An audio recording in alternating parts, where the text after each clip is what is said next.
Hey folks, it's Patriot Nurse. Thank you for joining me. In this video today, we're going to discuss, is our bubble about to burst in Western civilization and in the United States in particular?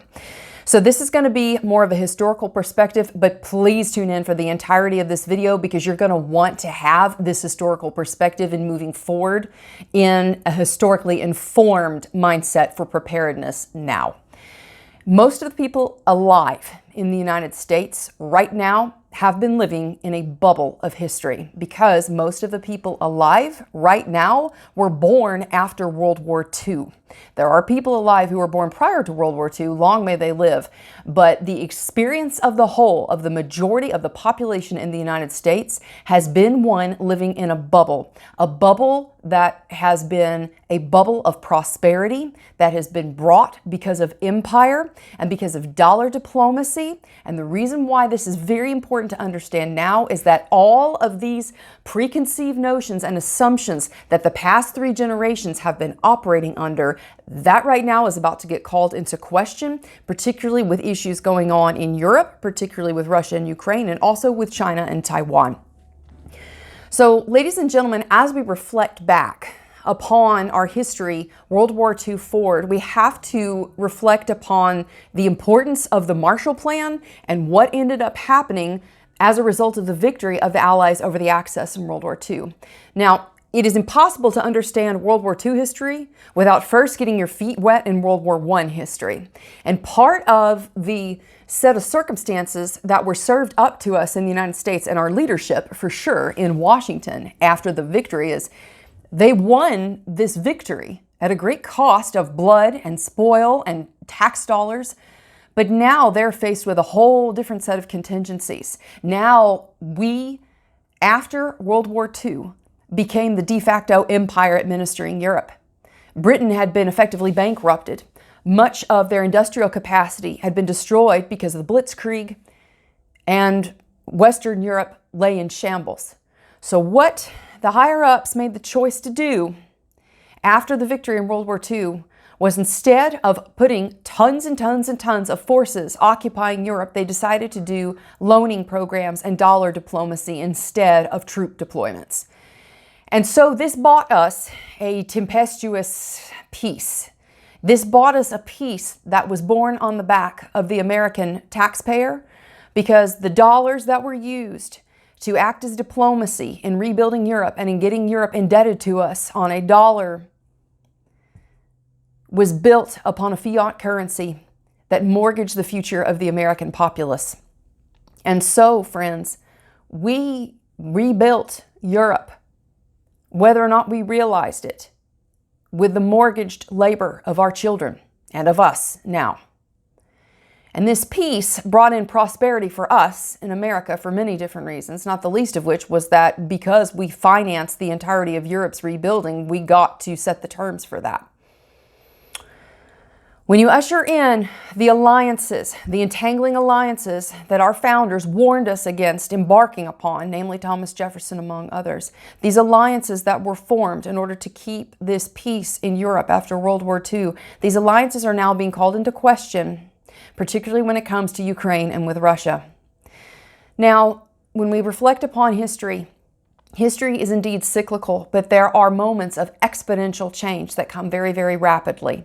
These moments of exponential change, they usually are ushered in through 3 things: war, famine, and disease. Because of the instability that has been created because of this pandemic, our empire is being called into question.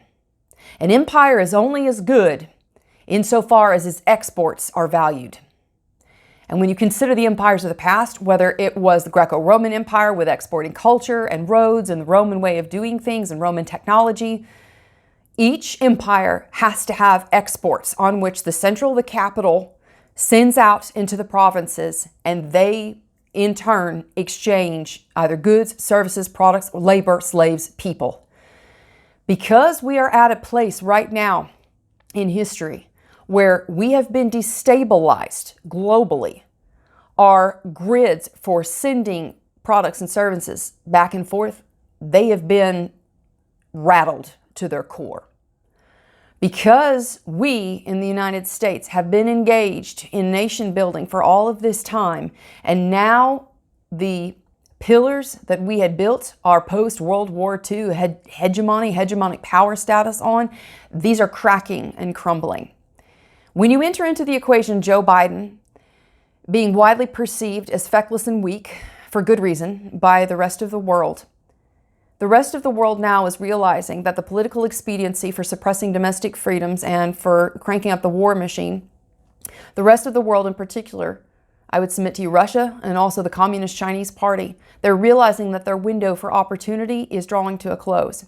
They realize potentially that with midterms, if there is a landslide, they could very realistically be facing an impeachment of Joe Biden, which, make no mistake about it, a weak Biden administration, a weak position of the executive branch in the United States is widely perceived as a chance to grab territory and to get while the getting's good internationally.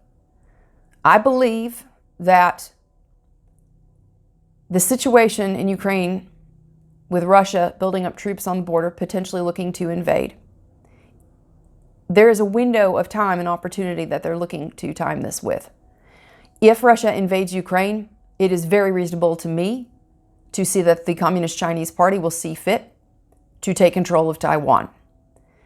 One, I believe, will beget the other, because at this point, the rest of the world is starting to realize that the emperor has no clothes, that we are heavily leveraged in the United States with trillions of dollars in debt, and we have no ability to pay this back. When you combine this with the inflation that we are seeing here domestically, the Federal Reserve has been complicit in inflating this bubble further of our empire because they realize that they're riding the tiger, and if they let it go, then the tiger's going to eat them. And so, when we face inflation here domestically, the Fed, which has been subsidizing and loaning our dollars, printing out dollars to loan to the world since the end of World War II, the Fed is realizing that they're going to have to constrict and constrain monetary supply in order to keep inflation from heating up. So they're going to want to raise interest rates.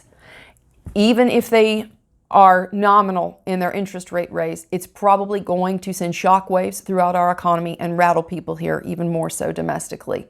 We are about to witness, in my opinion, a massive reshuffling in global power structure that has been given the green light because of the destabilization in power structure secondary to the pandemic and all of the reshuffling of supply lines and the highlighting of weaknesses of our international dependency from a trade standpoint, and on our weakness from a policy standpoint in that regard, and also weakness as far as the executive branch with Joe Biden and his administration. The disastrous removal, chaotic and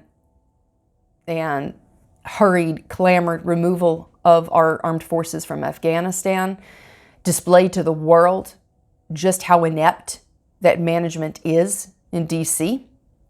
And because of this, they're seeing this as an opportunity to act upon fantasies and act upon desires that they held previously closer to their chest during administrations prior.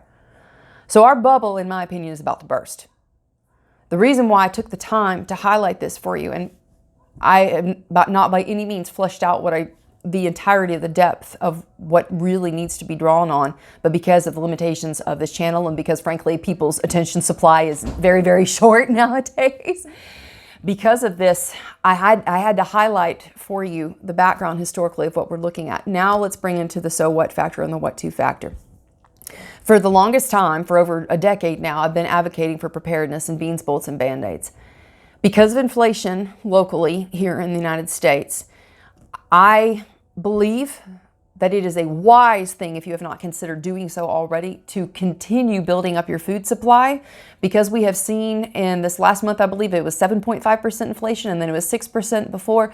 This inflation is just the reported numbers, but that's not even necessarily considering the real impact of inflation in people's lives when it comes to the adjustment in rent, the cost of doing business, commodities, gasoline, food. All of these things are much more expensive to do now because this nice really well-oiled machine that we've been running on has now had a wrench thrown into the mix.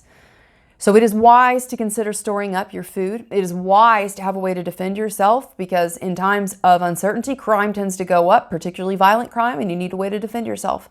But also when it comes to the Band-Aids, you need a reliable way to care for your family at home. You need a way to ensure that you are less dependent upon a grid, a medical grid that's already taxed, and then B, that has been increasingly weaponized against people politically because of deeply and sincerely held beliefs. And so when it comes to the situations that we're looking at here, being self-sufficient and increasing your independence, decreasing your dependency upon a grid, upon people who do not like your politics, upon people who frankly cannot be trusted because they are serially inept and politically motivated in many cases. This is only going to serve you if you position yourself in an area of increasing self-reliance. So I do believe that we are about to face a reckoning. I can't give you a definitive timeline, but I do believe that if Russia invades Ukraine, that China will soon be on the heels of that with Taiwan, and the global instability that will result because of this will be something that we have not seen since World War I. So it will be a repeat of the cycle. If that is the case, you need to be in a situation where you are networked together with quality people, where you have skills, where you have supplies stored up, and you have wisdom, and you are getting your heart, mind, body, soul right, quiet to listen. So that's what I have for y'all today. A little bit of a sober video, a little bit of a historical focus, but I felt like it was important to bring this into the forefront. I hope you enjoyed the video. Please share this video, friends, and I want to thank you for your attention, because when people, good people, have their minds dialed in, when good people have quality plans, good people have better chances for happier futures, and that's what I'm about. So please share this video, friends. If you're not already subscribed to me here on YouTube, please subscribe. Also, you can support me on Patreon, Subscribestar, Cryptocurrency, and PayPal. I'll have links below. Please consider getting trained this year. Please consider getting trained. I don't care if you train with me. If you do want to train with me, though, I think you'll have a great time. I've got two options for you. You can train online with me. I got links in the description box below. Also, if you want to train with me in person, the full schedule is at my website, ThePatriotNurse.com. Let me tell you, in addition to having a great time and learning and getting solid quality skills and a mindset to enable you to have better medical options, you are going to be in the same class, in the same location with people who value the same things you value, who are willing to take the time, energy, and resources to invest in class. In my opinion, there's no better networking in preparedness than in my classes, and I'll stand by that. Friends, it is important that you take time and energy and prioritize getting yourself ready and positioning yourself in a place of independence and decreasing your dependence in the days to come. You're going to be served by that positively no matter what. I hope it was helpful for y'all. May the Lord bless and keep you all. For now, it's Patriot Nurse signing off, and I'll see y'all later. Bye.